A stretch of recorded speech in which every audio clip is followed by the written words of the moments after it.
Hello, everyone. Welcome back to another book club episode of Magic Like This. Super jazzed that you're here and super jazzed for today's episode because I was joined by another guest for this episode. We are covering letter number 17 of Screwtape Letters, and I'm joined by my Substack buddy, Jon Seidl. So Jon and I became friends over Substack about a year and a half ago, ? I can't remember when it was, but it was shortly after I started hanging out on Substack, shortly after I launched this podcast. And Jon found a piece of my work and shared it. And that actually was what kind of, I don't know if it broke like the algorithmic gate on Substack or what it was, but after Jon started to champion pieces of my work, more people started to find me over here, and that was kind of like the inception of my community building part of my business here on Substack, which is just, it's just such a testament to how we're designed to like work within community. And Jon, I'm sure wouldn't like take credit for the growth that I've had on Substack. And I'm not sitting here trying to like brag about the growth that I've had on Substack. All I'm saying is that after Jon started to share my work, more people than just my husband, my mom, and my best friend were reading my work after that. And so it's just such a great reminder for me. I always think about how like generous Jon is. He does like a weekly roundup on his Substack where he platforms other writers, and he doesn't have like this criteria that they have to have so many subscribers or followers. Like he just shares writing that speaks to him. And I think that's such a great reminder to all of us, not just as creatives, but as Christians, that we're at our best when we're championing other people. And God does his work through our mutual encouragement of one another. And so I'm not only grateful for Jon's encouragement, but also I'm reminded by Jon's example that I want to be that encourager to others. And I just really admire how he has sort of like an ecosystem within his own Substack routine where he writes Monday to Friday for his Substack called the Veritas Daily. And I believe, if I'm correct on this, he has it so that you get like 1 to 2 free posts a week if you're a free subscriber. And then if you're a paid subscriber, you get daily posts. And then he does a weekly roundup. And in that weekly roundup, it's honestly brilliant. So he like rounds up everything that he's covered for the week, and then he platforms and spotlights other writers. And I just think it's awesome. Jon's a super interesting and fun person to talk to.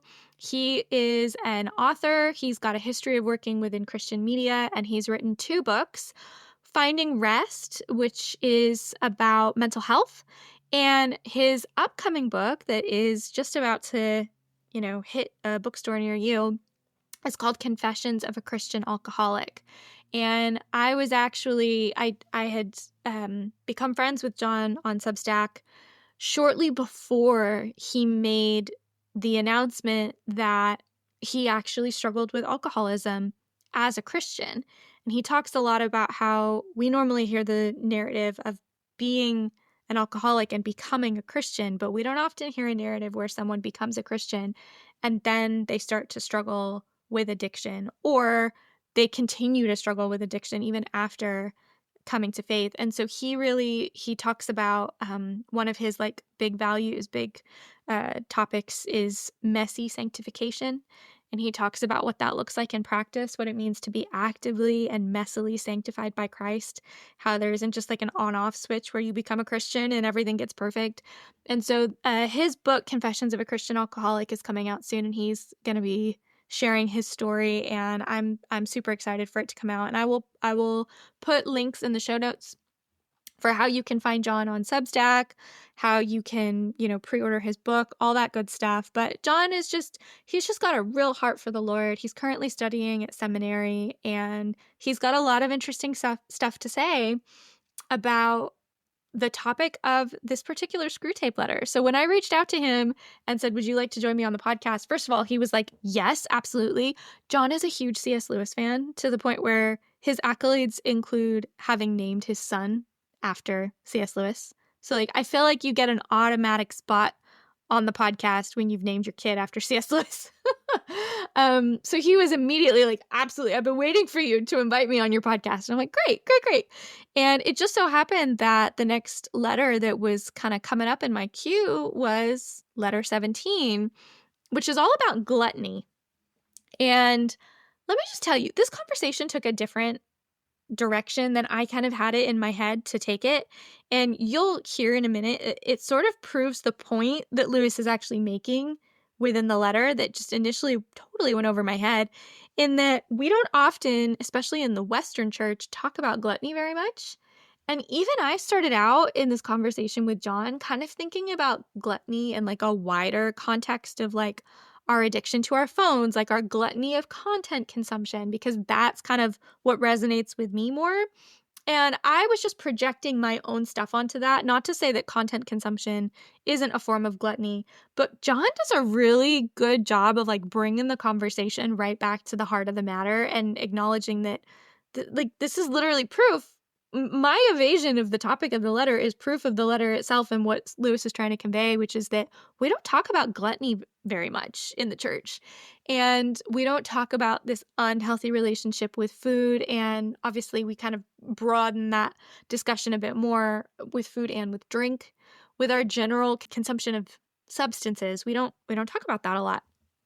And so Jon, genuinely, I can't think of a better person to have had this conversation with me and to have discussed this particular letter with me, because he's got a lot of conviction and a lot of clarity on the topic, but also a lot of grace and a lot of love for how we discuss this whole conversation. So I am looking forward to jumping into it, because this episode, and actually the next few episodes that I have in the queue, guys, I've been doing a lot of recording in preparation for me starting Oxford in October. I don't know if I've mentioned this on here or not, but I'm going to Oxford to study theology in C.S. Lewis's old stomping grounds. It's pretty cool, and I'm really excited. But in preparation for that, I am pre-recording a lot of episodes, and they touch on a lot of different topics that I just know are going to resonate with people. So whether you're struggling with alcoholism, whether you're struggling with sexual temptation, whether you're struggling with like your sense of self-image and your like sense of just wrestling like with this concept of beauty and body image, like we're going to be talking about a lot of really heavy and beautiful topics of God's redemption in these areas of our life and these areas of spiritual warfare over the next few episodes. But now I really am going to shut up and get into the episode. So I hope you enjoyed this conversation that I had with Jon Seidl. Jon, thank you for joining me. Oh, this is like, I this is not a humble brag, but like I've done a lot of podcasts in my life, but this one is one that I definitely have been looking forward to as soon as you reached out to me. I just feel like it may be, I'm hoping it ends up being my favorite. Well, I'm going to take that as a humble compliment. Yeah. Because that makes me really happy. This isn't like a huge, kind of like best-selling, high downloads podcast, but it's a passion project that I love. And I think that one of our first conversations on Substack was me finding out that you were a Lewis fan and that you named your son after Lewis. Is that right? I did. Yeah. My son is named Jack Lewis. And wow, you really named him after Lewis. Yeah. Yeah. Okay. Yeah. His name is Jack Lewis Seidl. So, that's awesome. I went full bore on it. But That's I have your to admit claim something. to Lewis fame. Go on. And maybe this is the best podcast. Like, I think some people, like, you named your son after Lewis, so you've read like everything he's ever written. And I'm like, no, I haven't. Like, I'm still working my way through. But I think after reading the first thing from Lewis, like, I was so affected. I mean, I've read a lot of Lewis. I've read a lot about Lewis. But, I don't pretend that I'm like a Lewis scholar and that I've read every single thing. And, I can quote, endlessly. But I'm a huge Lewis fan. I'm glad that you said that, because I also haven't read everything from Lewis, and I host this podcast. But thank you. I think I actually had a bit of a wobble when God first put this podcast on my heart back in 2022. I didn't start it until the end of 2023. So it was like on my heart for a year before I actually started it. And part of the imposter syndrome that I had was like, I'm not a Lewis scholar. I haven't read everything from Lewis. I haven't even read all of just his bestsellers. But I've been so affected by what I have read, and I'm so excited to continue reading and to continue using his writing as a vessel through which I explore my own faith, that I just finally threw caution to the wind and was like, you don't have to know all the things to do the thing well that you enjoy, or just to enjoy it. I don't even know if I do this well, but I like it. And I think that's all you got to do. Well, I think you do it well. And I will say that one of my favorite things in my whole process of writing books has been with my most recent one that's coming out this fall is my editor and publisher. And I didn't know this, and I don't think a lot of people realize this, but if you are quoting any Lewis in print, at least in book print, you have to get permission from the estate of C.S. Lewis, and you have to pay. And at one point, I thought, oh, dang, that's a lot. And then I thought, no, I literally get to, there's this one woman that still runs the estate, and you have to email her and you have to tell her what you're doing. And you get this letter, and that after you get approved and paid, and I'm like, I'm actually communicating with the estate of C.S. Lewis right now. I wear this as a badge of honor, Yeah. So just anyone listening, and if you ever write a book, that you are legally required to email this woman in England, let her know what you're quoting, and you have to pay, and then you get this official approval letter that you put on file. And by the way, I'm only allowed up to 7,000 copies of my latest book. So I'm praying that I have to go back to her and say, hey, this has sold so well, I need another license for another, 7 or 10,000 copies. So there you Absolutely. go. Your little trivia nugget.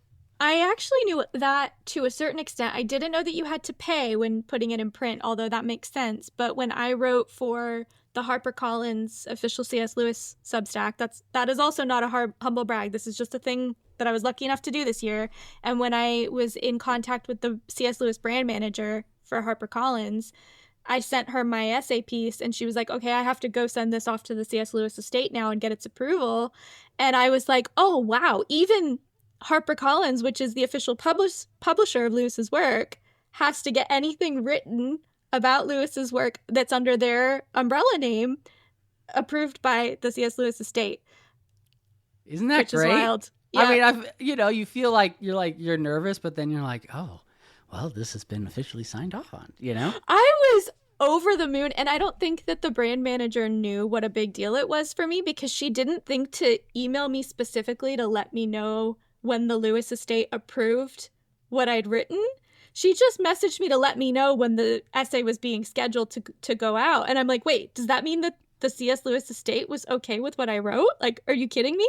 So that was a really big deal to know that I'd had something that was officially approved by the kind of guardians of his work. Right. Neat. The guardians of the Lewis galaxy. Okay, so you've already hinted that you've got a book coming out, but Jon, before we dig into letter 17 of Screwtape, can you just tell us a little bit more about yourself? Tell us about your book coming out, what kind of work you do, all the things. Yeah. Tell me all the things. Yeah, so I am a writer. I am an author. That's what I really do full time. I have some other things that I do on the side, I say, to kind of support my writing habit. But I have a Substack where I write every day, except as we're recording this in the summer, I'm taking a little bit of a break because I'm also going to seminary full time. And so full time, in fact, that I've put my quote unquote day job, if you will, on hold. And as we're recording this, I'm doing 5 classes in the summer term, which is a little crazy. But so I'm going to seminary full time. I've been in the news business. I've been in the Christian nonprofit world. And now I'm just called to write. And so I had a book come out in 2021 on faith and mental health. And then I didn't realize how much I would need the stuff that I wrote in that book, because after that I went through, really what I would say is the toughest period of my life. And even though I was a Christian, I became an alcoholic. And that started this journey of, of 2 years into really what I call misordered and disordered drinking. Finally in 2023, really was confronted about by the Holy Spirit, and, started crawling back out of that. And since then, it's been this process of, what I call messy sanctification. And so my next book, which comes out October 7th, is called Confessions of a Christian Alcoholic. And that is about my journey into destructive drinking, out of it, coming back to Jesus, what it looks like to have a story of messy sanctification, how you can be a Christian that falls into these reoccurring sins, and then what, like, these steps that I took on a practical level to come back to Jesus. And so that's the next book. And I think Screwtape and even just what we're going to talk about today is so relevant to that discussion. I quote, like I said, Lewis in that upcoming book, and actually use an image that I think is one of my favorites, and that C.S. Lewis ever wrote, and it's from The Great Divorce. And it is the story that he tells of the lizard on the guy's shoulder, and how, the angel meets the guy, he's got this lizard, whispering to him, and really that's kind of a symbol for, these sins that really trip us up.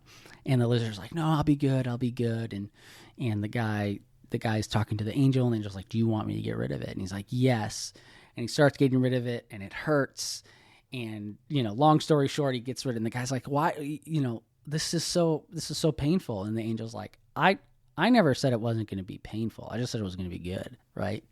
And so that's really, in a sense, the story of the last 2 years. I will be 2 years sober, alcohol free on July 9th. And it's been quite a ride, quite a journey. I don't know what I'm going to do after this. People are like, why are you going to seminary? I'm like, I don't know. God told me to. And I'd love for him to, I wrote something on Substack actually that you responded to, Christine. You're like, what is this about? Well, it's about my personal life. Like, I don't know what God is doing with this. I'm writing full time. I have this book coming out. I'm going to seminary, and I feel so scared about what comes after, because I don't have a clear picture. Even like, I have family members, which I don't know, for me, like when your family members for some reason ask you like what you're doing next, I feel like there's like, you're under a microscope, because they're more invested in you, and so especially if my wife's family is like, well, what are you doing after this, and I'm like, I don't know. And that's so scary. And sometimes I'm okay with it. And sometimes, and most of the time, maybe I'm just like scared out of my mind. I'm like, God, what are you going to do? So that's about me. I live in Texas. I'm originally from Wisconsin, but I live in Texas in the northern suburb of the Dallas area. I have 2 kids. My wife's an interior designer, and my kids are 10 and 7. And so, that's a little bit about me. If you want to get the book, if you want to know more about it, I have a podcast as well called Confessions of a Christian Alcoholic. You can go to christianalcoholic.com, and that'll kind of give you the lay of the land of what's coming up this fall. That's awesome. And I will put that link in the show notes for you guys as well, so you can go check out Jon's stuff. And I'll put a link to Jon's Substack too. So go check him out, listen to his podcast. What was your little sort of claim to fame with your podcast? How quickly did you reach? What was your downloads that you reached in like 24 hours or something? We got 20,000 downloads I originally said 5 episodes. It was actually 4. 4 episodes. 20,000 downloads in 4 episodes.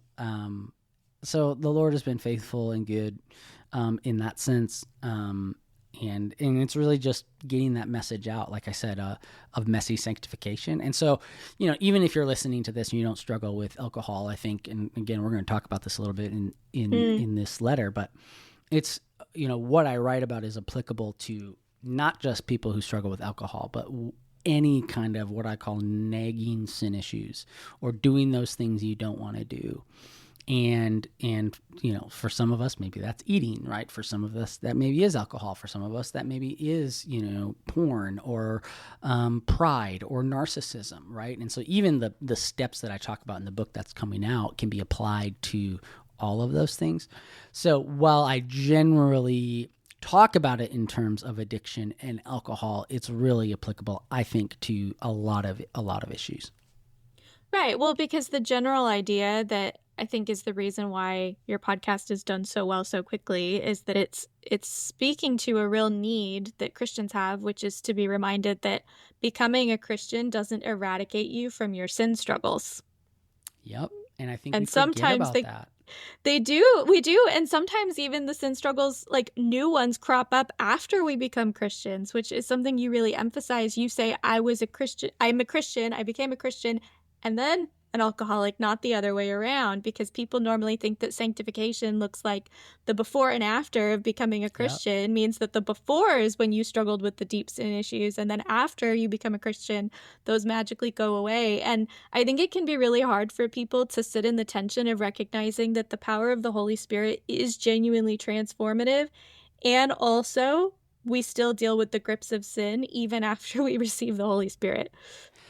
Yeah, and I think, one of the greatest, one of the things that's helped me the most over the last 2 years, there's two types of therapy I've done. EMDR therapy to deal with some childhood trauma that really, I think, led me to drinking. And people are like, well, what do you mean? Like, were you drinking away those memories? I'm like, no, but I learned habits of coping. I learned to want to escape because of childhood trauma, and that became a pattern, right? I say that my ultimate addiction is to escapism. Right. And I learned that, and I learned to want to escape and how to escape and all that stuff because of childhood trauma. So EMDR therapy helped me with that. But then the second thing is called IFS, Internal Family Systems Therapy, and it goes by the name parts work. And in a nutshell, if you think of the movie Inside Out, we're made of all these different parts. And I think what has been so helpful for me to realize is I can have, let's say I'm made up of 100 parts.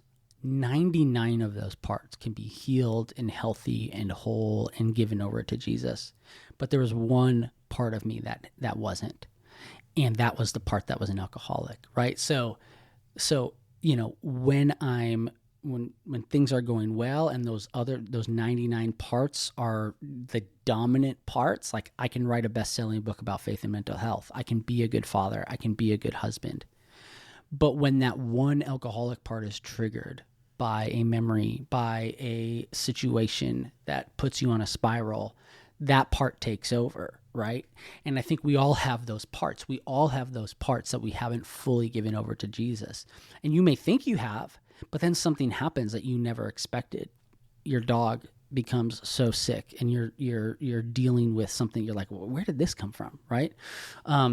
You think you have everything planned out, and something happens. You're told something said. There's a smell, there's a sound, and you realize, oh my gosh, there's a part of me that hasn't fully been healed by Jesus and that I haven't fully given over. And I think that's what I realized over the last 2 years is I had a lot of healthy parts, but I had some unhealthy parts that I didn't even quite fully know. And so as a Christian, I think the sanctification process is not just I was an alcoholic and became a Christian. It's, oh my gosh, I'm realizing that even as a Christian, there are parts of me that have been unhealthy for a long time that I need to give over to Jesus. And so what I realized is, or what I finally did was give those parts over through a lot of therapy, through a lot of work, realizing, identifying those parts. And I still am.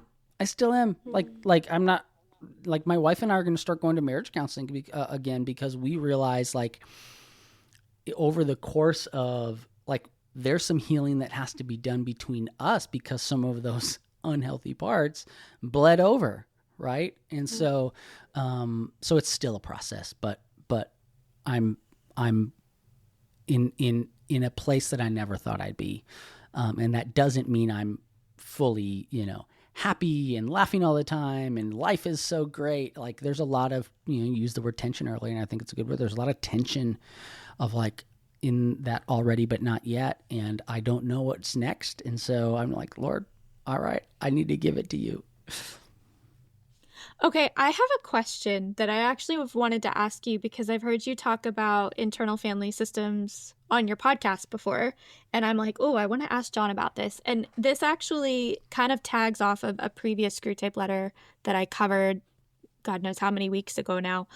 But I have always had this impression that these types of therapy that get us to think of ourselves in terms of parts, and that this isn't to say that this is what I actually believe. It's just the impression that I've absorbed from other types of content, right?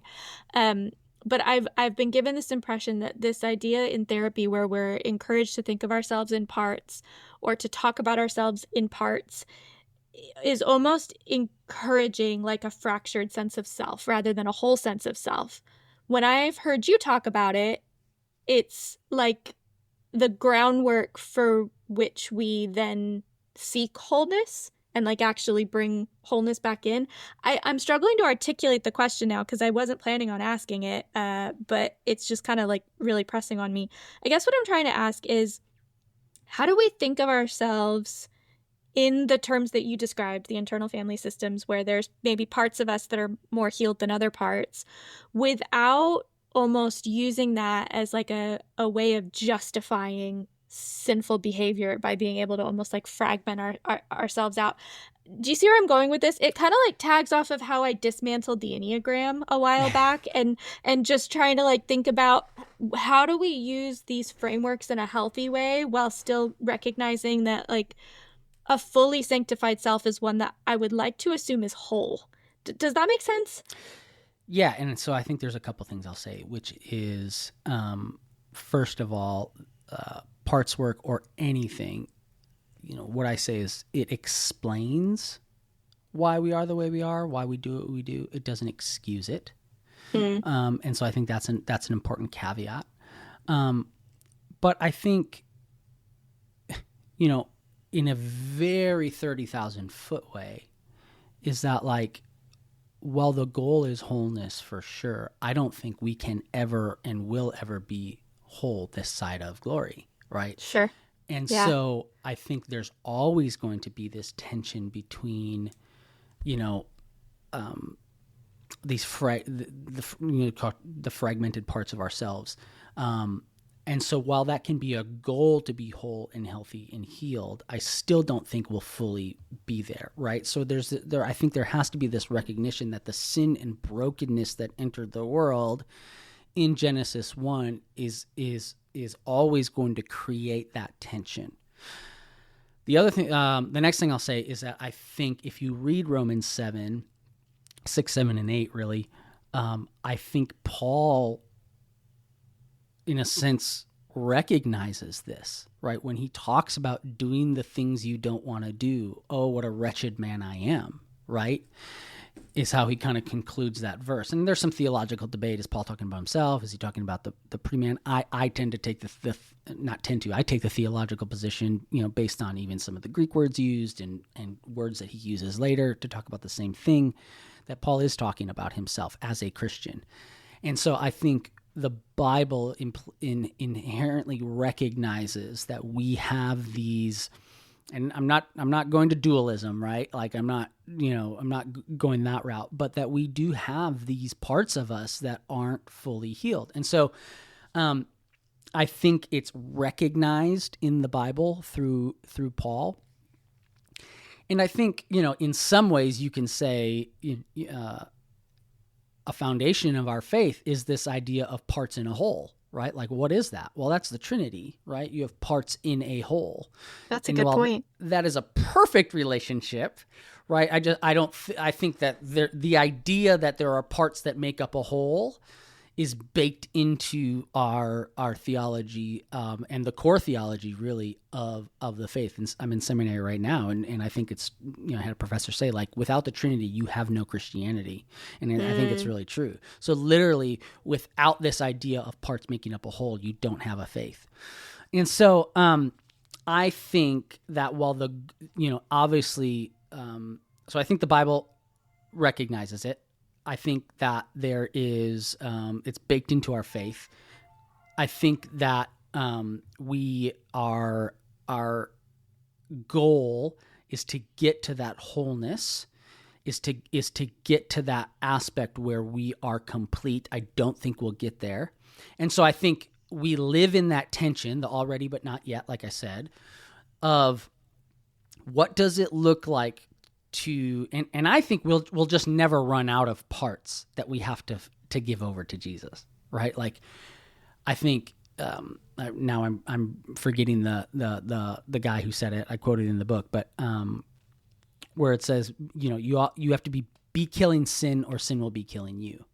And so it's a constant thing, this constant giving over ourselves. So that's a very long answer to say, I don't think, never use it as an excuse.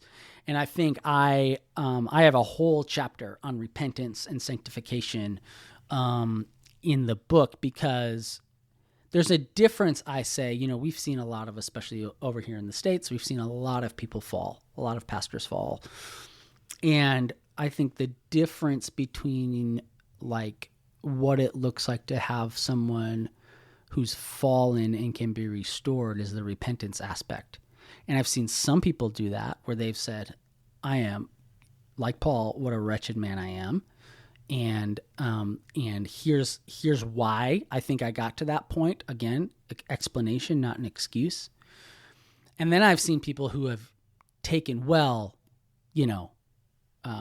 they've used it as an excuse. Those people have not repented. That's not true repentance. So I think we see this difference in Judas and Peter, the difference between worldly guilt and godly grief.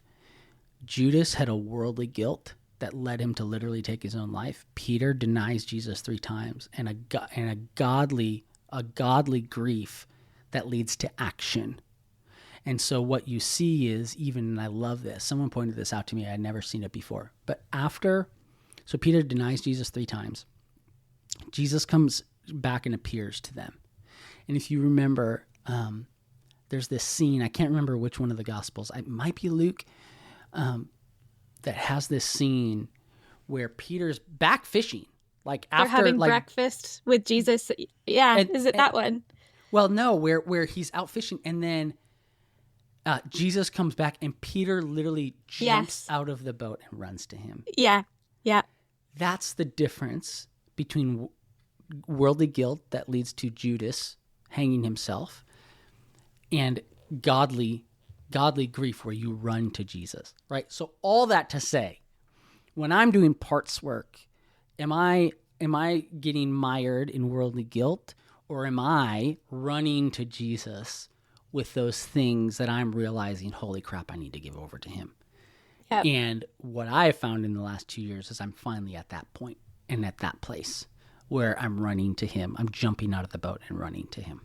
That's awesome. Well, and that scene is where they have breakfast after they all get out of the boat.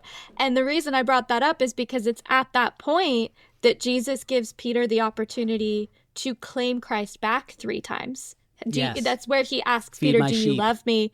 Yeah. Do you love me? Do you love me 3 times? And Peter goes, Lord, you know that I love you. So it's like a literal mirrored redemption after he jumps out of the boat and Jesus says, come and have breakfast. And he sort of redeems that for Peter, which I think is so beautiful. Thank you. That was really comprehensive and helpful. The one thing that I really heard in that too, that I appreciated, which really links to Screwtape and this letter that we're going to look at here in a second. But it's that just looking at sin for what it actually is, acknowledging it for what it is, which is a form of fracturing us. And if we ignore that in an attempt to overly Christianize our language about ourselves rather than just look at things for what they are, we're actually, at the very end of this letter, Lewis talks about just over spiritualizing sin to the point of not just seeing the very, very black and white, clear symptoms and effects of it. One of which is when we talk about our brokenness. Well, what is brokenness? Fractured pieces. Literally, if something breaks, it's in fractured pieces, isn't it? Yeah. So I think that was a really helpful way of explaining that. I appreciate that a lot. Okay. Go ahead. It's been so monumental for me to understand and see. And that's awesome. Think, language. that's, you know, sin brought brokenness into the world on a very cosmic level, but I think also on a very detailed level as well. Yeah. And it affects me on a day-to-day basis. So yeah, it's been a very helpful form of therapy. I think it probably affects all of us on a day-to-day basis, but whether or not we know how to identify it for what it is, you know, which is like that Screwtape 17, I think, is a great example of that, right? Like, what he's saying is, you think sin looks one way. What I'm telling you is sin looks this way as well. And you can't identify it. And often it's so much more simple and right in our face. And it's like hiding in plain sight what sin actually is. So, okay, let's actually dive into this. First of all, one of the first questions I like to ask guests when I remember is like, what stood out to you most in this particular letter? So it's this line, because this really goes to a lot of what I've written about. I'm going to read this. It's right in the first paragraph, but he says, "But what do quantities matter, provided we can use a human belly and palate to produce querulousness, impatience, uncharitableness, and self-concern?" Here's why that stood out to me. I think when it comes to gluttony, when it comes to sin, whatever, we get caught up in quantity. And I think one of the biggest things that I've had to fight against, one of the biggest points that I try to make when I talk about alcohol, is it's not about quantity. So I say this, I say, you can drink more than me at my lowest point and not be an alcoholic. You can drink less than me and be an alcoholic. Because I kind of, misordered is not a word. Like every time I type it up, like I get the red line and they're like, this is literally not a word. So I like to say maybe that I coined this term with a lot of winks there. But what I say is misordered is disordered for the Christian. And so I think there's a lot of what, you know, Screwtape is getting at in this letter is that it doesn't matter the amount you're drinking. It doesn't matter the amount that you're drinking. It's the place that it is occupying in your life. So for the book, I interviewed this woman, and teacher, like she's like popular teacher, literally Teacher of the Year award. And she started realizing that she had to have her 2 glasses of wine at the end of the day, every day, no matter what. She was not getting drunk. She was not making poor decisions as a result of that drinking. But what she realized is she started then getting mad or irritable, not from a withdrawal symptoms, but if she couldn't have her glasses of wine at night because she felt like, I deserve this. I go through a lot during the day at work. I come home, I got kids and a husband. I deserve my glass of wine. What she realized is that wine was occupying an unhealthy place in her life. It had become something she put on a pedestal. So she stopped drinking, and she calls herself an alcoholic, and I agree with her, because misordered is disordered. So what I think this letter is getting at is misordered is disordered. When it comes to gluttony, it is not just, and if you go back up, this has largely been affected by concentrating all our efforts on gluttony of delicacy, not gluttony of excess. And I think that's exactly what Screwtape is saying. It's not about quantity. It's misordered is disordered. When it comes to alcohol, when it comes to food, when it comes to work, when it comes to school, when it comes to anything, misordered is disorder. And so that is what jumped out at me in that first paragraph. Okay. Gosh, you got all fired up there. That was awesome. I know. I'm sorry, because I'm just like, no, it's okay. I mean, I knew when I asked you to cover this letter with me, I'm like, John's gonna go wild with this one. So, yeah. She gave me, by the way, listeners, like she gave me a couple of options, and I was like, 17 for sure. And I knew you were gonna pick that one. Just like I knew you were going to go to Oxford when you got offered the opportunity and were trying to tell everyone you weren't sure. Okay. And the listeners won't know this at this point, but because the very last episode that I recorded was hours before I got my acceptance letter. So I even mentioned that I didn't get in the last episode. So surprise, listeners, I got into Oxford. I just found that out last week. Ta-da! I'll talk about that at some point in an episode of The Waffler if people are curious. But yeah, yes, I got into Oxford. I knew you were going to pick this letter because it really does act like a magnifying glass over the message that God's really put on your heart and your book and your ministry and the stuff that you have been teaching from your own testimony. And I think it's really interesting how, you picked out a couple of the same quotes that I've underlined in my copy here, but I want to talk a little bit more about this idea of gluttony of delicacy. And my sort of agenda for this episode isn't to ignore the fact that the definition of gluttony in this letter could be taken at face value and still be quite valid in terms of like our obsession with food. But I would argue that like in the Western like first world, we have such an abundance of food that we've almost become like numb to thinking about food in the context of gluttony and excess. And I would argue that while that still holds a lot of power, our like gluttony and excess has now turned to other things. I think the invent of the digital world and the internet has created a new form of gluttony as well. And so I wanted to talk about gluttony kind of in two ways. Firstly, being the literal way that Lewis is talking about it here in terms of excess of any sort of like substance. Like you mentioned things beyond even just like substances that we eat, but like earlier you mentioned things like pornography and like anything that we're consuming. And I do kind of want to talk about it in both like that literal like gluttony of our stomachs, but also like gluttony of delicacy in a wider sense that just relates to our general like insatiable appetite. And so I kind of wondered what your thoughts were on if we were to take this concept of gluttony of delicacy and apply a wider umbrella to it in light of like Western culture in 2025. What do you think that might look like for like the average person listening to this podcast? So before I answer that, I do want to say I do think I want to get there, but I don't want to gloss over that. I still think we are a society and culture that can overindulge when it comes to food. Absolutely. And so on the face value aspect of it, I still think that's important is that, the way that our culture in the West is focused around food and eating, especially in America, overeating and whatnot, I think is important. But I think what Lewis is getting at here is, again, it's not about quantity, right? So to then answer your question, I think it comes down to you mentioned this, but I think one of the things that stands out is our digital appetites, if you will.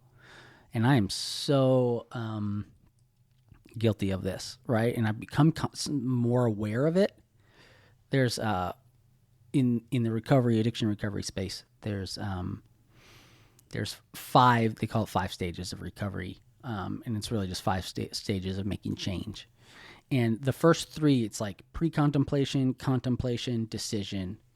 And 3 out of the 5 steps of recovery don't involve actually taking action, right?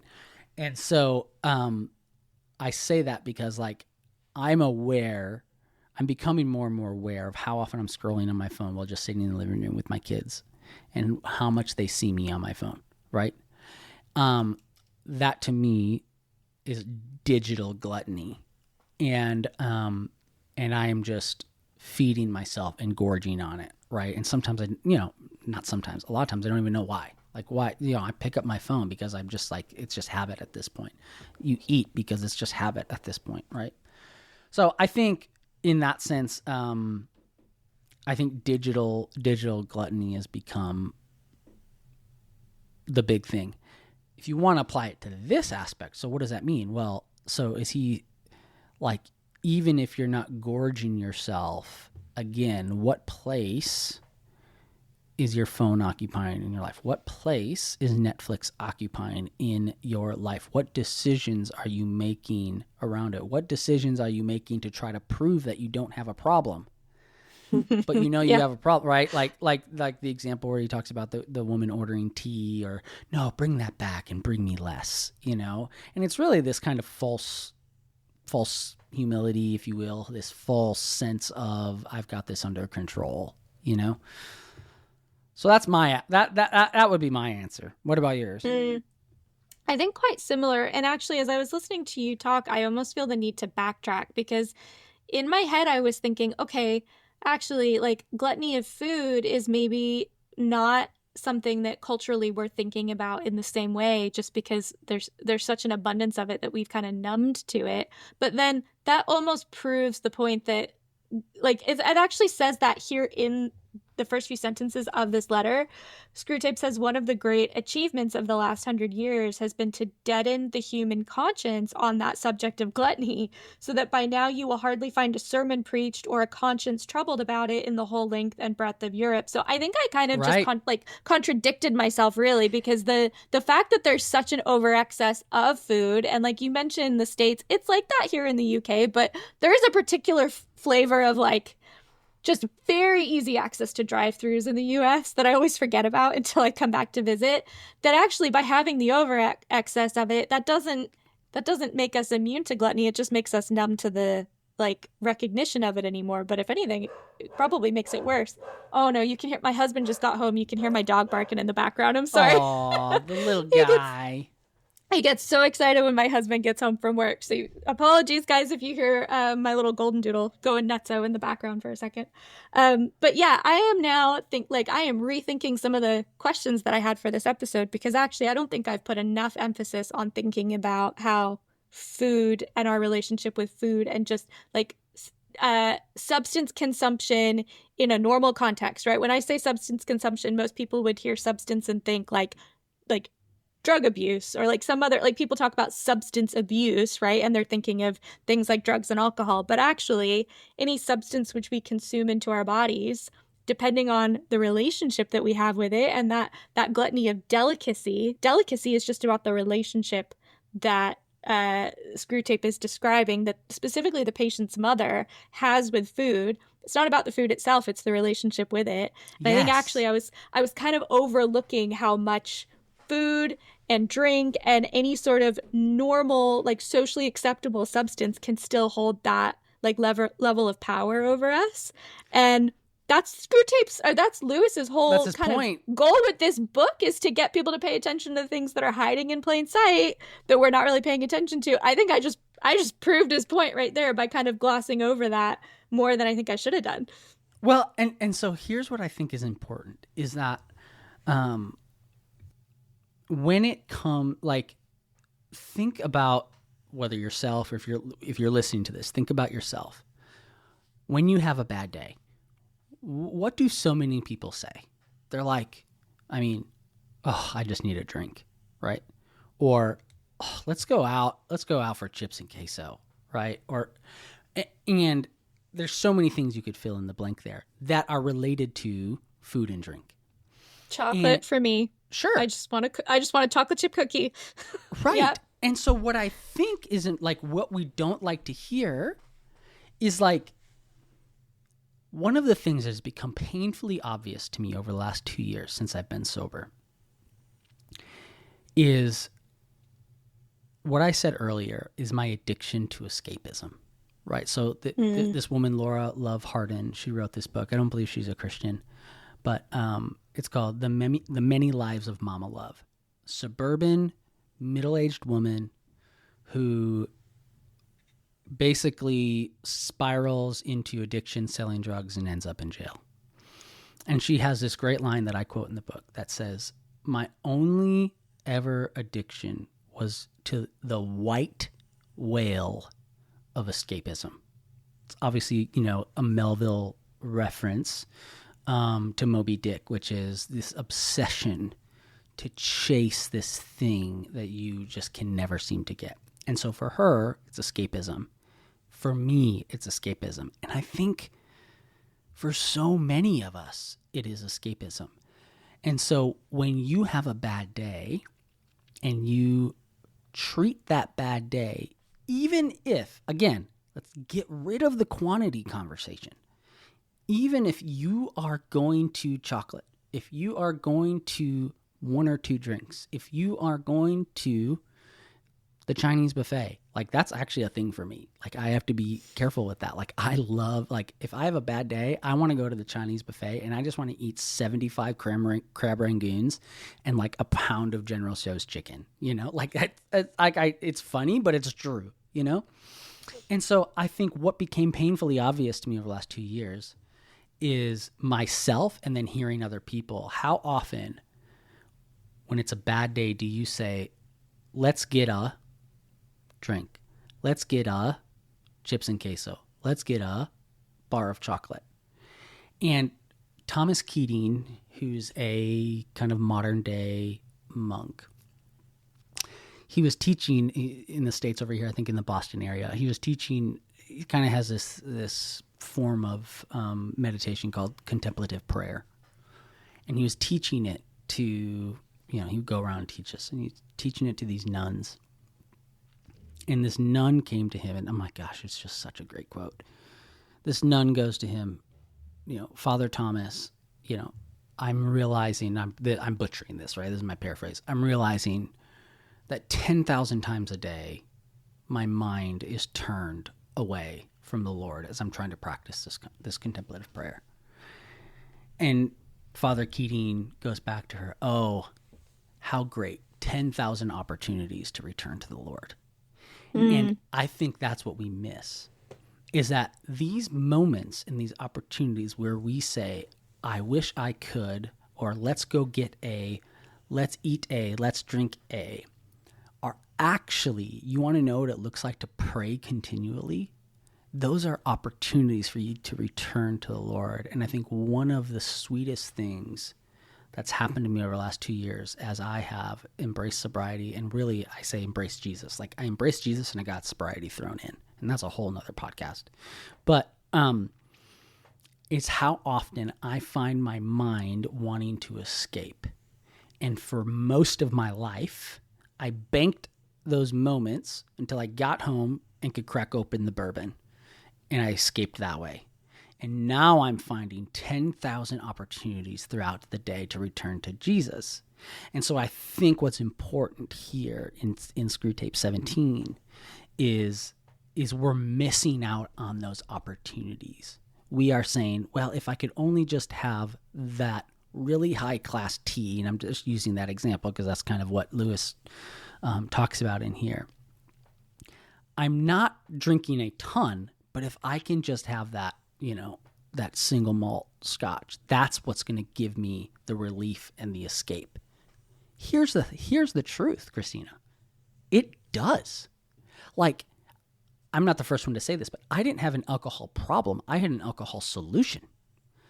Alcohol was the solution to my problems.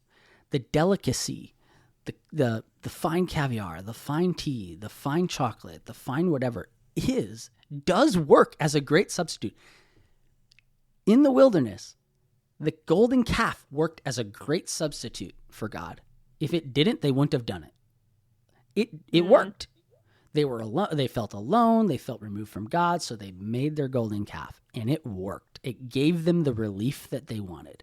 The chocolate, the tea, the caviar, the show, the whatever does work, and that's the problem, right? And so I think what we have lost is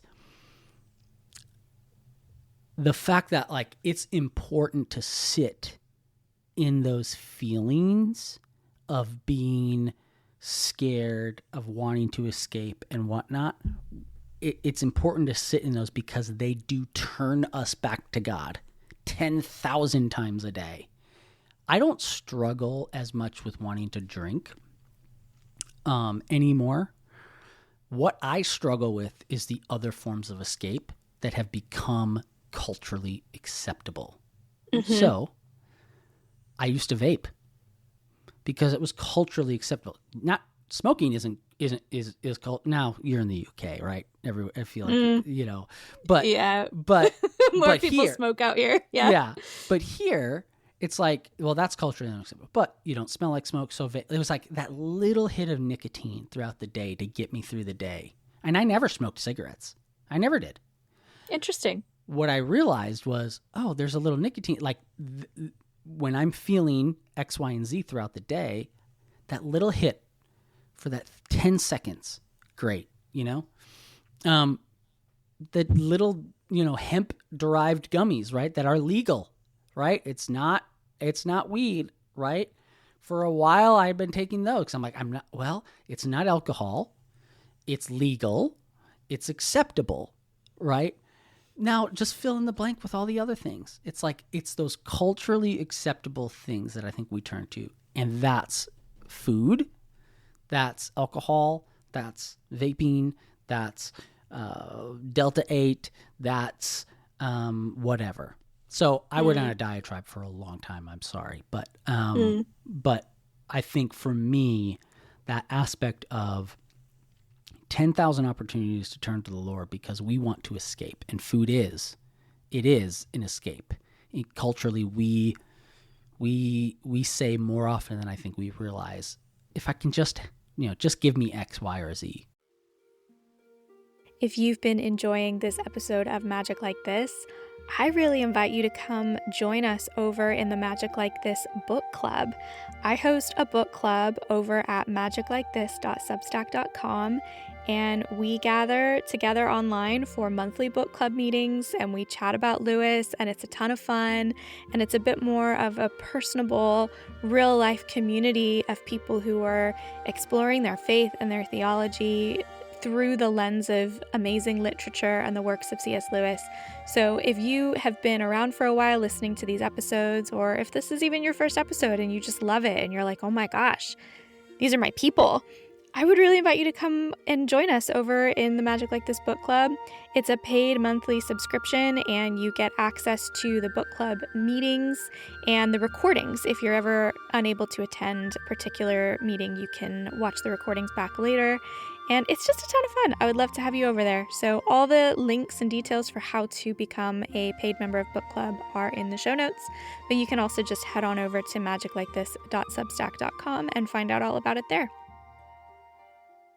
So I want to explore another avenue of that, because I am aware I have a lot of particularly women in my life, but a few guys as well, who have struggled with disordered eating, as in like not eating enough, not nourishing their bodies.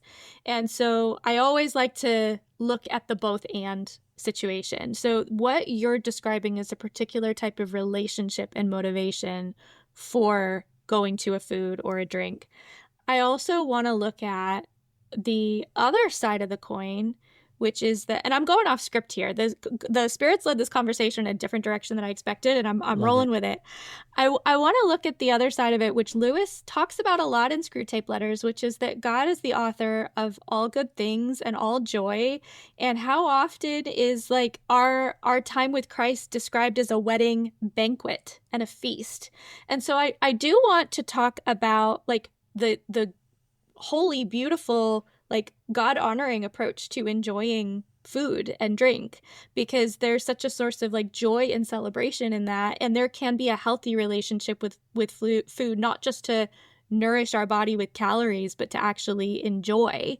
So where does this fall on the scale in terms of like how, I guess what I would say is like, how do we check ourselves to know that the relationship that we have with any substance is falling within that like healthy, God-ordained way of enjoying like the goodness of food? Like, I don't think there's anything wrong with enjoying food, and I'm sure you don't either. Right. So where do we like, how do we audit ourselves, basically? Because I definitely don't want anyone listening to this who's had such a struggle to even just nourish themselves, and they've had disordered eating, to start to overanalyze. Like, I've struggled with OCD in the past as well. I wouldn't want anyone to like start to go into this like analysis paralysis, obsessive compulsive analysis of why they want to go and enjoy a Chinese for the night. So like, what would you say to that? Yeah, I think this actually goes back to my first book. which was, I've diagnosed anxiety and OCD as well. And so, people ask me a lot, like, how do I know? Well, let me back up. Everyone has anxiety, right? Like, it actually keeps us alive.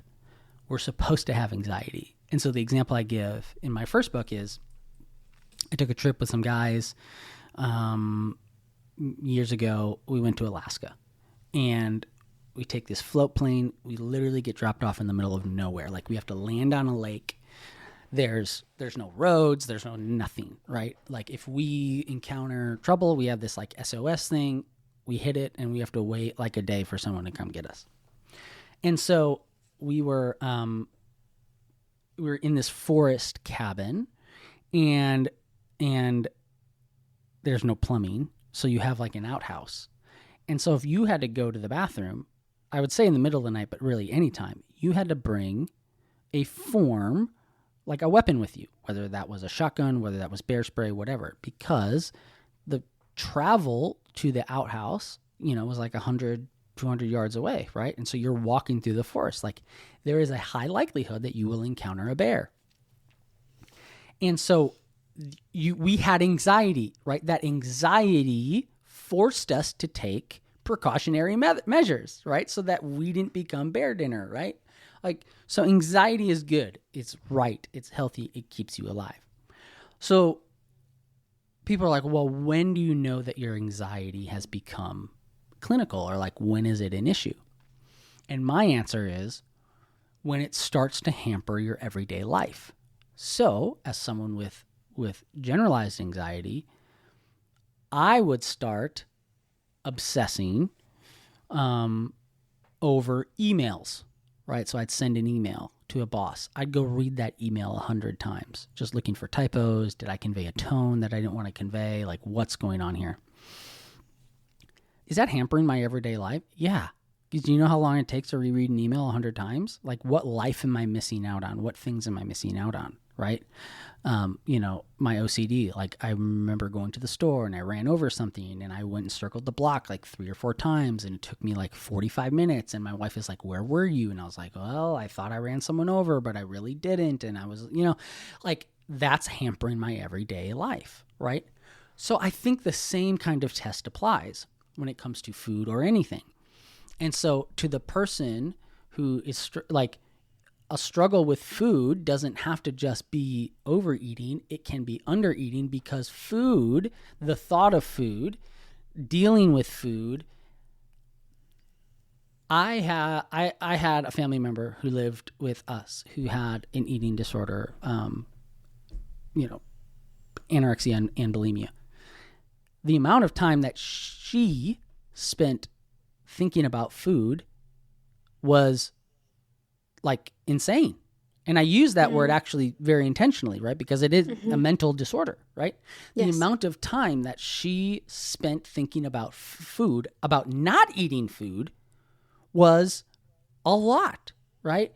So the same test applies. When it begins to hamper your everyday life, okay? So obviously this family member was making so many decisions around food. Now, it was about how not to eat it, or how much not to eat, or how to exercise to take care of the egg that she ate earlier in the week, right? So my point is, I think and this again, it comes down to quantity. It's not about quantity. It's about the place that it is occupying in your life. And so the person who idolizes food, it can be an idolization of excess, or it can be an idolization of less, if you will. But those two people, food is still occupying a place in their life that is misordered, which is then disordered. Does that make sense? It does, yeah. And I think it just keeps going back to, and we'll get to this part in the letter here in a second, but it's just demystifying things and looking at it for the face value that it is. And I like the way that you put that in terms of, like, is it tampering with your everyday life? Is it over occupying a place in your brain that would be much better occupied elsewhere for your own like joy and peace? Right. And that's such a straightforward kind of litmus test for it. And I do just want to emphasize for the benefit of my listeners, like I will always come back to things like food. They don't have an inherent moral value. It's our relationship with them. But ultimately, Yes. this is like we can eat and drink to the glory of God and enjoy it. It's okay to enjoy our food. It's okay to enjoy a glass of wine if you've got a healthy relationship with alcohol, because God didn't place us on this earth to just be on the struggle bus all the time and not to enjoy simple pleasures. And I'm sure you would agree with that, John. Oh, 100%. Yes. I think I love that how you said that. Like inherently, I mean, you think of the 7 deadly sins, right? If you look at the 7 deadly sins, they're all in excess of something that is good, right? That's true. Yeah. And so I think that makes your point is the thing, sex in and of itself is not a bad thing. In fact, it's a really good thing, right? It's a sacrament. It's described as a sacrament in the Catholic Church. But when you overemphasize it, it turns into lust, right? Yeah.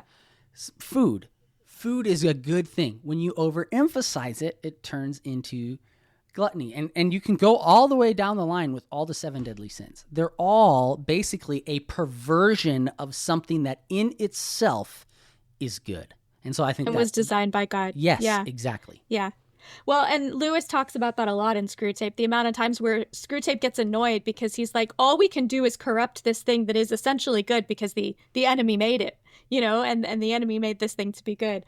So I did just always I love to bring it back around to that, because I think that is something that's easy to forget as Christians, as we're trying so hard to be good and strive for that. And we forget that actually we can just rest in the goodness of God and the gifts that he's given us and not overcomplicate it and just seek him to help us reposture our hearts towards a peaceful, restful way of enjoying this initial good gift that he's given us. And I want to kind of build on something that you said earlier in terms of the core, the root for your alcoholism was an escapism, right? You were looking to escape. Right. What Screwtape brings our attention to in this letter that I think is really interesting is when he's talking about the patient's mom, and he's talking about this all I want state of mind that she's in. So it says the woman is in what may be called the all I want state of mind. All she wants is a cup of tea properly made, or an egg properly boiled, or a slice of bread properly toasted. But she never finds any servant or friend who can do these things properly, because properly conceals an insatiable demand for the exact and almost impossible, palatable pleasures which she imagines she remembers from the past, a past described by her as the days when you could get good servants, but known to us as the days when her senses were more easily pleased and she had pleasures of other kinds which made her less dependent on those of the table. I found this was my favorite part of this letter. This is the part that stood out to me because, well, a couple reasons. The first thing is the fact that Lewis is reminding us, once again, that we are surrendering, God-ordained pleasure and joy in our life through indulging our sin in one way or another. But actually, true freedom isn't just moral neutrality. True freedom is joy and actually being able to enjoy our life better and having pleasures. And he's talking about this almost nostalgia that she holds of a time when she could get a good cup of tea. But actually, what she's really remembering is a time in her life where she just took more joy in life and wasn't so she wasn't so difficult to please. And this really resonated with me because, not to say that I don't seek forms of escapism. There's a reason I love Chronicles of Narnia. I love to escape into that mythical world. But I wouldn't say that I think of escapism as a root cause of my struggle as much as perfectionism. And that is, if we go one level deeper, this desire to control, which is still a reaction to pain and grief. Right? Escapism is a reaction to grief, trauma, pain, things that we don't want to deal with, we try to escape from. Also, sometimes things we don't want to deal with, we try to control. And I definitely lean more on the I try to control it side of things. And so this this really spoke to me in that the surface level of it is still this kind of disordered relationship with her cup of tea, with what she's consuming.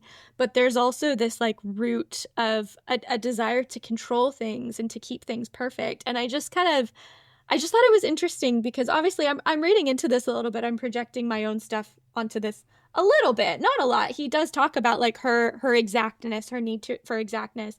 But I just think that whichever way you spin it, what this letter is really showing us is that when our reaction to pain is not to run to Jesus, whatever action we take instead of running to Jesus results in us surrendering our joy and our pleasure that Jesus restores to us. Yes. I'm reminded, I'm trying to think, I don't know if it's in Screwtape. It might be Mere Christianity. But there's this other place where Lewis talks about the mom who is insistent on serving, and I put that in air quotes, her family and her and they keep telling her like, we don't want this, we don't want this, we don't want it, right? But she keeps doing it, and what he gets at is because it's not really for them, it's for her, right?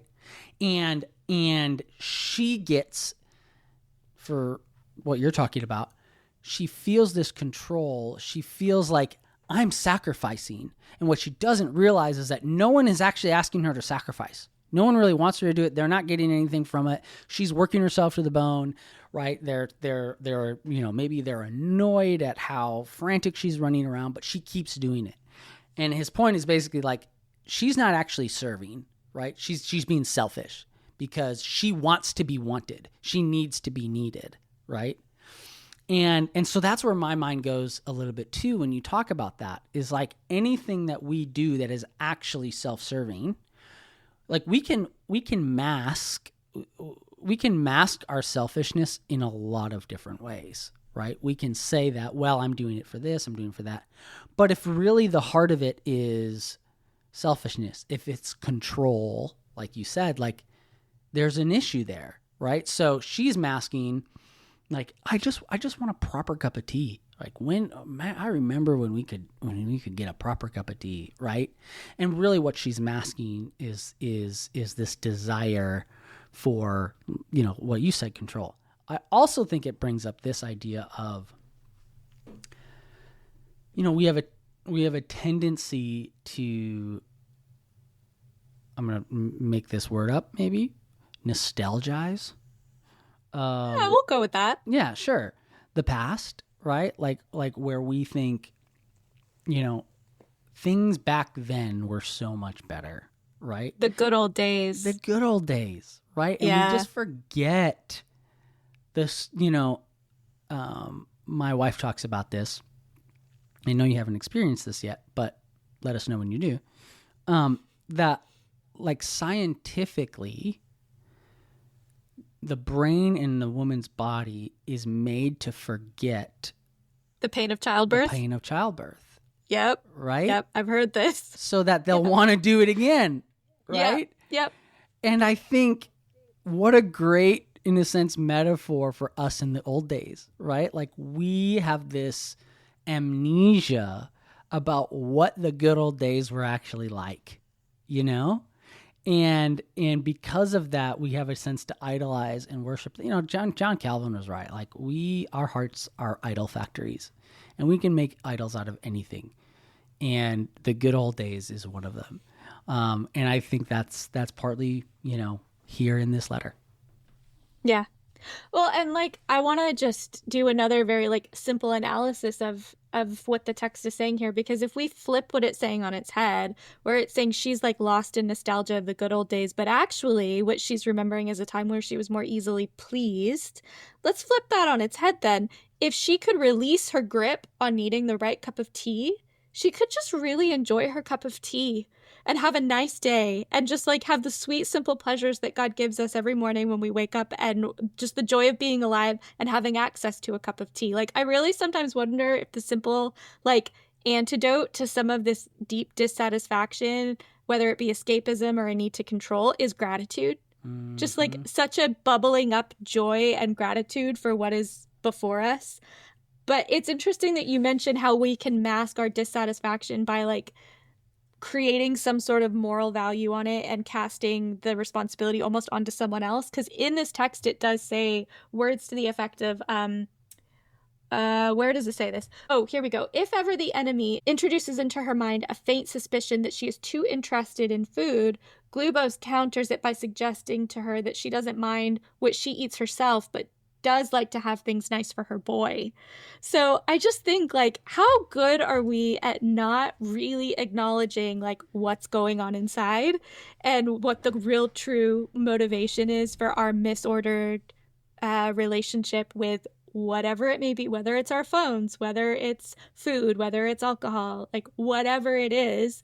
How often can we create this like distance between us and the real root cause of that fractured part of ourselves, going back to the beginning of this conversation and what you talked about? Like, how many like layers do we place between us and the real face of that fractured part of ourselves that is like screaming to be acknowledged so that we can give it over to Jesus and like seek that healing and that sanctification in that area? I think one of the things I learned about myself from my misordered drinking days was how much of a master I am at justification. And you know, I think what you're talking about here, there's the age-old justification, right, of the parent, the spouse who is a workaholic, right? And what's the justification? Well, my kids need nice things, you know, I need to put food on the table, I need to put clothes on their back, right? Like how many parents and spouses have justified workaholism because I'm providing, right? I think that's an example. Well, and there's truth in it too, right? Sure. Like they do need to feed their kids. Right. It's how we take that and inflate it so that we think it requires us to kill ourselves on the altar of work. And when the fruits that are coming out of that go far beyond just feeding your kids and go into like the negative bitter fruits of exhaustion and, you know, emotional like distance from your spouse and all of those things, because on the surface we've taken this little bit of truth and assumed that the only fruit that's coming out of our work is that thing that we need to do, which is feed our kids or whatever the case may be. I think someone said this. I'm not the first one to say this, and I'm sure this is a paraphrase to some extent, but basically that the greatest lies are based on truths, right? Yes. Yeah. And so the most effective lies are based on truth, right? And I think in a sense that's what all Screwtape Letters is about. You know, you could boil it down to that's one of the core messages, is the most effective tactics of our enemy is to take and pervert what is true and right and good. And so on the workaholism thing, you're absolutely right. Yes, you need to provide. Yes, you need to pay the bills. So let's pervert that. And it goes back to even just the 7 deadly sins thing that I was talking about. And so I think, you know, I told myself all sorts of those types of lies with drinking. Well, I have anxiety and this is a really tough time. And I know that if I drink a little bit, I'm looser, I'm not as uptight, I'm, you know, all that stuff, right? That became a justification. And so I think, you know, I it's funny, I underlined that section as well, that like, oh, I'm just doing this for my kids. This is for them. This isn't for me. I don't need this excessive car, whatever, you know, it's got the highest ISHS safety rating, you know, it's made out of airplane grade aluminum. Of course I need that to keep my kids safe. You know what I mean? It's just like, we can use anything. We can pervert anything. And one of those great perversions is to say, it's not for me, it's for them. So coming to like the end of this letter, and the thing that I've been bringing up consistently throughout the conversation is that Lewis kind of, he goes into this little rabbit trail, which I can't fully unpack because there's just so much to it. And I know part of where his line of thought is with it, because there's parallels with stuff he talks about in his school days from Surprised by Joy, his autobiography, and he starts to link chastity and like lust and sex drive to gluttony. And we just don't have time to get into that one at the moment. But what I do want to acknowledge in that last section of this letter is where he talks about just using very face value litmus tests to acknowledge where like sin might be impacting your life. And so he talks about just like the full-on medical implications, like none of the spiritual moral aspects. He's just like, what are the medical implications? So he's talking about this in the context of chastity, but I think that we can apply this to gluttony in the broader sense that we've been discussing it, where it says, if the patient must think of the medical side of chastity, feed him the grand lie, which we have made the English humans believe, that physical exercise and excess and consequent fatigue are especially favorable to this virtue. How they can believe this in face of the notorious lustfulness of sailors and soldiers may well be asked. And I just think this whole section is basically saying that one tactic that Satan tries to do, like you were saying just a minute ago about how we're good at adding lie upon lie to kind of conceal ourselves from what's really going on. But one of the tactics that Satan tries to do is like to muddle the very face value understanding of how this is impacting us in the most practical terms. Like, even if we weren't going to over spiritualize it and talk about how it's impacting, well, I wouldn't even say over spiritualize, but if we were just to ignore the spiritual elements of what our sin is doing to us in terms of like eroding our soul and our relationship with God, just the medical implications, like just looking at what drinking to excess could do to your liver. Screwtape is like, if we can get him to ignore that or distract him with a different medical truth, you know, adding those layers of lies by saying, oh, well, he can make up for the gluttony by exercising too much or whatever, just really trying to muddle what is so right in front of our face and ignoring what is so right in front of our face, which is that even if my soul, if I'm not thinking about the value of this gluttony to my soul or my spirit, it's not good for my physical health. Like, that is staring me in the face. My body has changed. My eyes are bloodshot. I'm not sleeping, whatever. Those are such simple litmus tests, and yet we ignore it. So throughout this conversation, as I've been talking about like how so much of what Lewis does here is talk about the simplicity of how sin is just screaming to be acknowledged, and yet we're so good at ignoring it. What would that look like for someone who they genuinely love Jesus, and I would say that's all of us, right? And we genuinely want to be able to put on the armor of God and engage in spiritual warfare in a way that pleases him and helps strengthen our relationship with him. And yet some of the most simple like red flags are right in front of our face and we're not seeing it. Like, what's the first step to just like removing the scales from our eyes to see what's in front of us? What was the first step for you with your alcoholism? Was there like some medical, very clear, like black and white practical things that got you to be like, oh my gosh, this is a problem? Yeah, I think it's a good question. Let me zoom out and say this is, I think what you see with Lewis, and you see him kind of throwing this in at the end there, is what I have come to understand is that complex, human beings are complex. Certain arguments tend to resonate with certain people, right? Huh. Yeah. So there is a whole set of people that are giving up alcohol and coming to an understanding of their misordered drinking because of the health aspects of it. We're realizing exactly that, the carcinogens in alcohol, like there's a whole field of study on just how bad alcohol is for your health. And there are droves of people who are coming to understand that, or who are facing their relationship with alcohol because of that. I was not one of them. Okay. For me, it was the spiritual aspect. It was the trauma aspect. It was the escapism aspect. It was the coping mechanism. Like that's where I, as I confronted that, that's where I realized here's where my problem lies. But what I think we see with Lewis is he's trying to come at this from both aspects. He's like, I know there are people who will resonate with the spiritual aspect, but I also know there are some people who will resonate with the physical aspect of it. So I want to hit both aspects. So that's what I think he's doing here. I think what he's cautioning us is, even when I think this soldiers and sailors thing is really important, because I think what he's trying to show is, even if you then look at the health aspects of it, the medical aspects, then what you can do is he's telling Screwtape, then now distort even that. So let's say they start to realize the health benefits. Now throw them into over-exercising, right?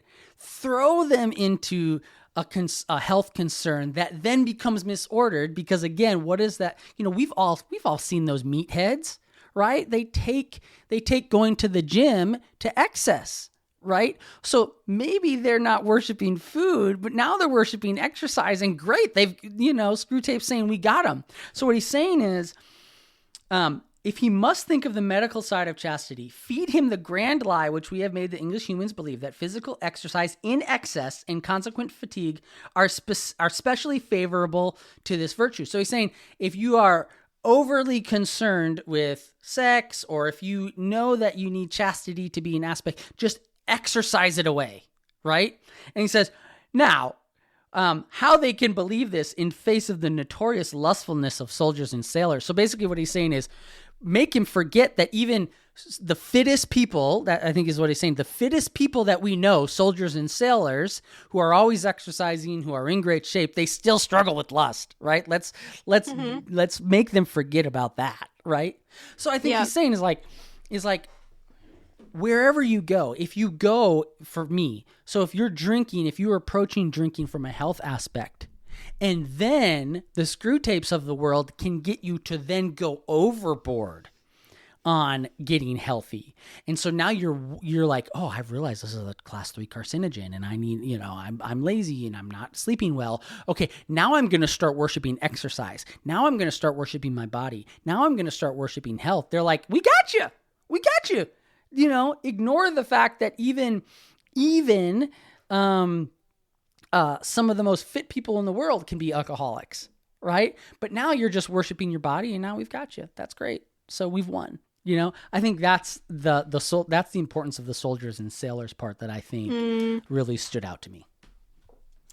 I love that, and it really goes back to, if I were to distill everything that I was trying to explain in my Enneagram essay, and the theme that's kept coming up for me since then, as I've been looking at just like anything that I'm like checking myself and trying to see like what God says about a thing, I'm learning the muscle of discernment in a new way, and realizing I didn't know how to discern things as well as I thought I did.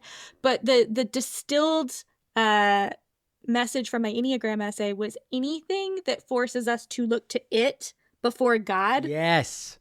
That's anything that's replacing God in our journey to truth and understanding and joy and peace, all the things we want, right? If we go to anything else as a detour before we look to God, before we pray, before we invite the Holy Spirit in, before we go to our Bible, before like anything that is going to drive us to God first, is what Satan wants to distract us from.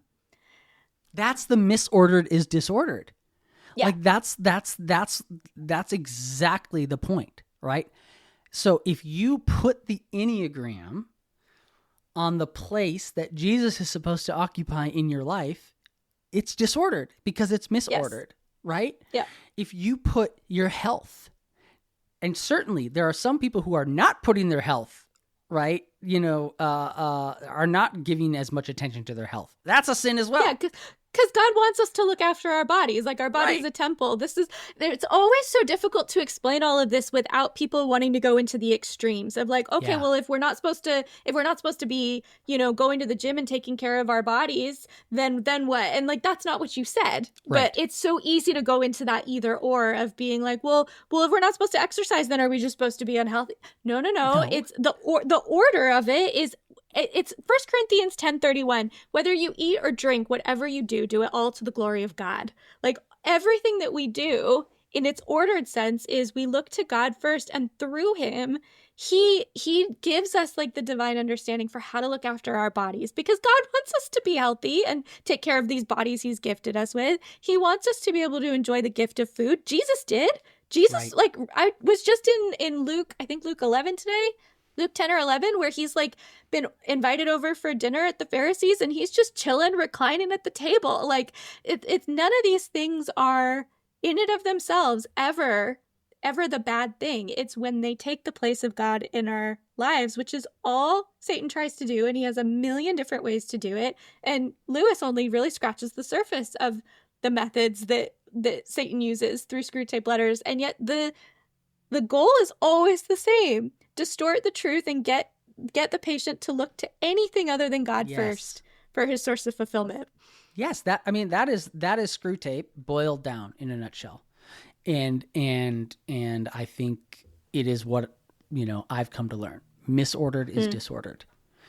Yeah. Alcohol, food, exercise, sex, education, fill in the blank.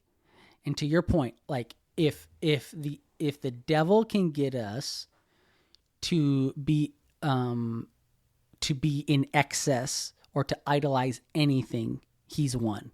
Whether it's a quote unquote good thing or whether it's a bad thing. That's the point.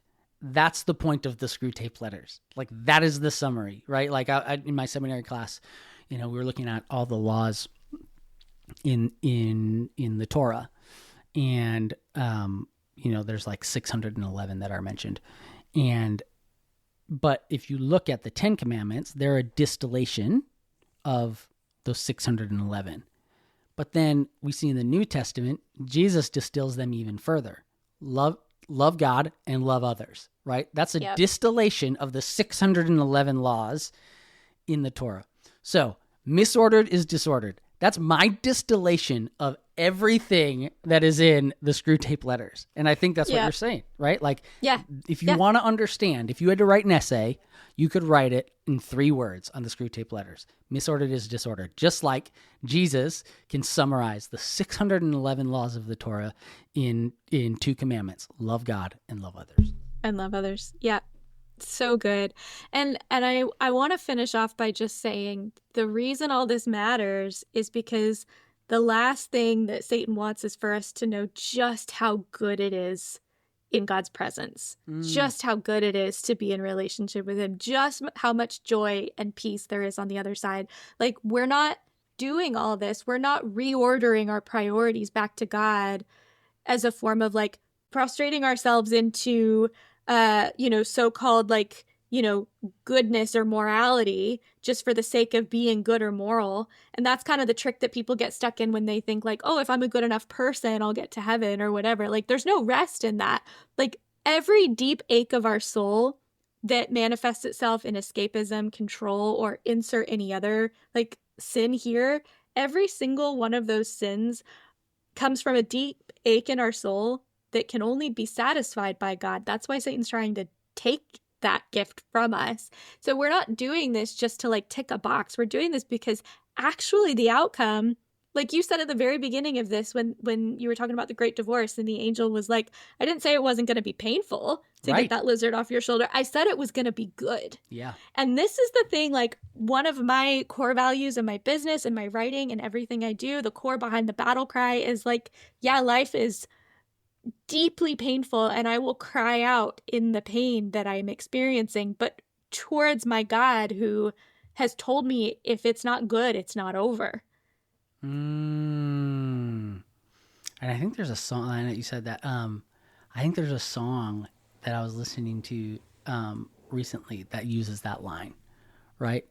Or even if I'm not dead, he's not done, right? And it's like, yeah. And I need to remind myself of that too, right? As I'm going through a season, I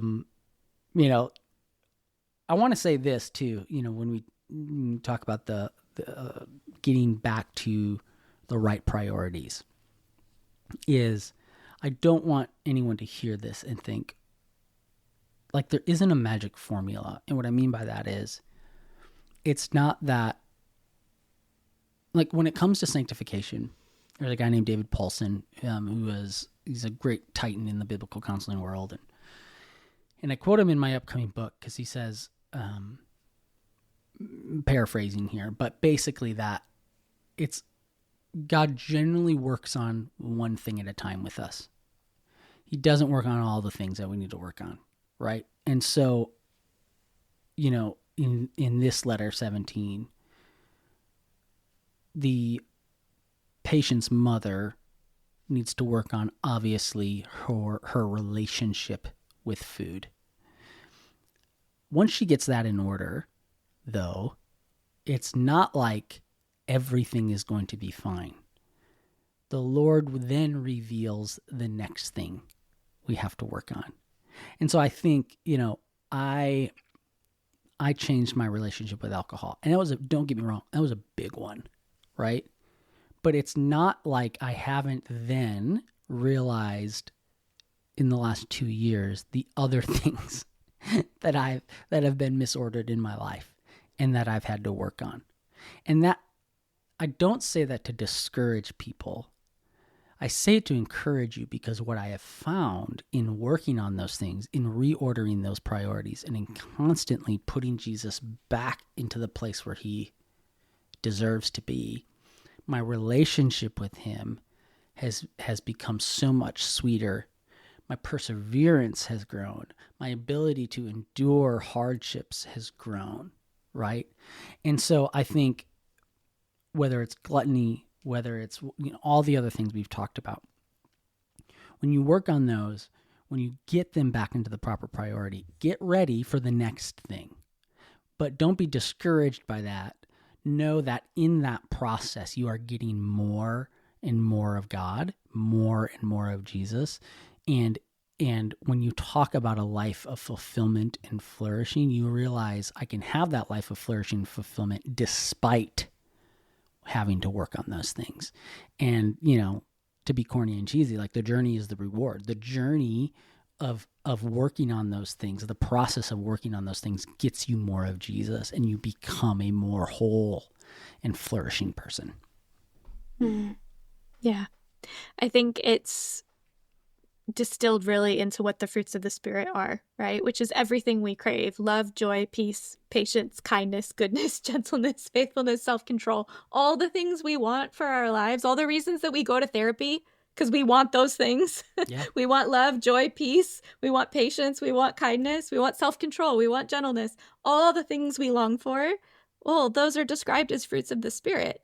And God is so kind and so gentle that he works with us one step at a time, rather than throwing in our face every single thing that we do wrong all at once and telling us just fix it, fix all of it, fix it now. Right. Instead, he does, thank God it's a journey. Literally, thank God it's a journey and not a cliff edge. Right. Right. Exactly. Yeah. Exactly. Well, Jon, this has been super fun. Oh, I really enjoyed this. We should do it again. I'll pick another one. You're more than welcome to come back on the podcast. I am trying to bash out the whole rest of the Screwtape letters in the next month and a half so that I've got the rest of the season done before I go to Oxford, which is nuts. But I need to have this done before Oxford gets over those 3 months. I'll look through and see in between my 5 classes. See, because I'm where you're at. I know. I'm where you're going to be in August. I'm I'm going to get off this podcast. I'm going to go pick up my kids from summer camp. I'm going to bring them back. And then I have 1, 2, 3, 4 lectures to watch and note. And then I have a test to take. And then I have practice essay questions due, all before the weekend. So, Nuts. What we're just speaking of gluttony, we're flipping gluttons for punishment here with our seminary courses that we're taking. Yeah. But if you want to join again, you'd be more than welcome. This was super fun. Well, this has been I could do this, all day. I love talking about Lewis. I love talking about this stuff. I think I think Lewis is the most important theologian of the 20th century. And I'm just the stuff that, I have a book behind me. You can't see it actually. Oh, I have it covered up because I have my book in front of it. But I usually over my left shoulder have the Abolition of Man visible, because I try to read the Abolition of Man once a year. Because I think what's great about Lewis is the relevance that he continues to have. And so the Abolition of Man, basically a refutation of moral relativism, is so important for our time. And, before we came on, Christina was talking about how she's been surprised at how many more Americans are involved in like C.S. Lewis Society and fans seem to be fans of Lewis. And I think partly it's because what we see in Lewis is so relevant to where we are, not just in Western culture, but in American culture regarding relativism, regarding, it's whatever you want to make it. Truth is whatever you want to make it. And so I think I see in Lewis a bulwark against the spiraling culture that we find ourselves in. So I love Lewis. Like I said, named my kid after him, and I'm so proud to have done that. That earns you like an honorary spot on the podcast for sure. When you name your kid after Lewis, you get an honorary spot on Magic Like This. I love it. I love it. It's like an achievement unlocked. An honorary doctorate. There you go. Jon, thank you so much. Thanks, Christina. Okay, everyone, that was our conversation with Jon Seidl. I'm so grateful for the time that he spent to come on and just share his heart for Lewis and for finding freedom from addiction and gluttony. And I don't know, it was a super interesting conversation that headed in a direction I wasn't expecting and really blessed me and really challenged me even in my own relationship with food and drink. And I don't really consider that to be a stronghold in my life, but also I think that as soon as we start to assume that we're okay in an area is like when we can have some sneaky things crop up in our psyche where maybe slowly we develop an unhealthy relationship with food or drink and we don't realize it because we're not kind of like staying alert. And so it reminded me to keep a posture of like not paranoia, but just like discernment and awareness. And I was really struck by that whole concept of misordered is disordered. I thought that was a really great way to think about it.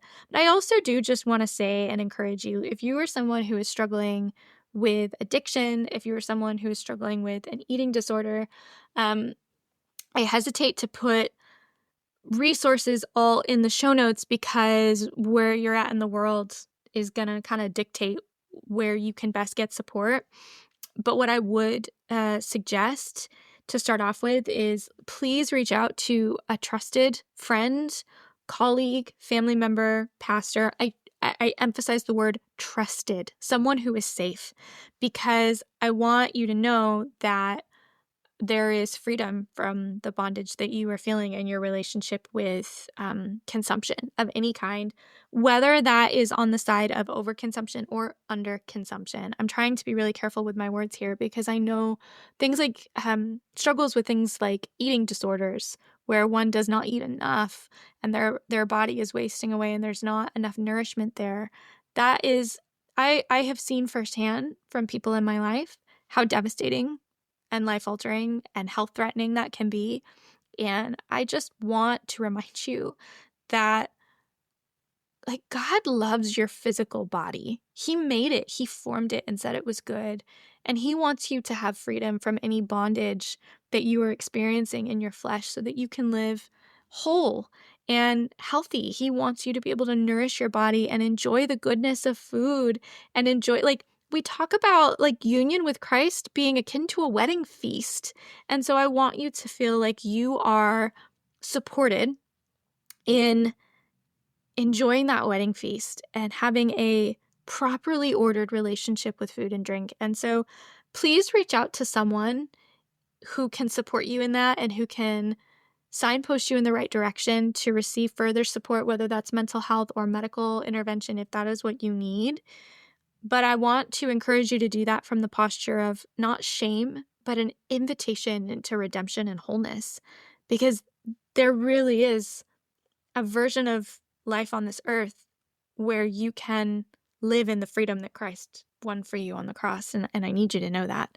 So I'm just going to kind of end it there. As always, am going to close us with a psalm, but just thank you so much for being here. I pray that this episode blessed you and was just a reminder that reordering our relationship with what we consume is an invitation to freedom, and it's beautiful and it's good. Okay, let me finish off with a psalm for today, as I always do. So we're going to finish off with Psalm 130. Out of the depths I cry to you, Lord. Hear my voice. Let your ears be attentive to my cry for mercy. If you, Lord, kept a record of sins, who could stand? But with you there is forgiveness, so that we can, with reverence, serve you. I wait for the Lord. My whole being waits, and in his word I put my hope. I wait for the Lord, more than watchmen for the morning, more than watchmen for the morning. Israel, put your hope in the Lord, for with the Lord is unfailing love, and with him is full redemption. He himself will redeem Israel from all their sins. Be blessed, friends. We'll catch up again soon. Take care.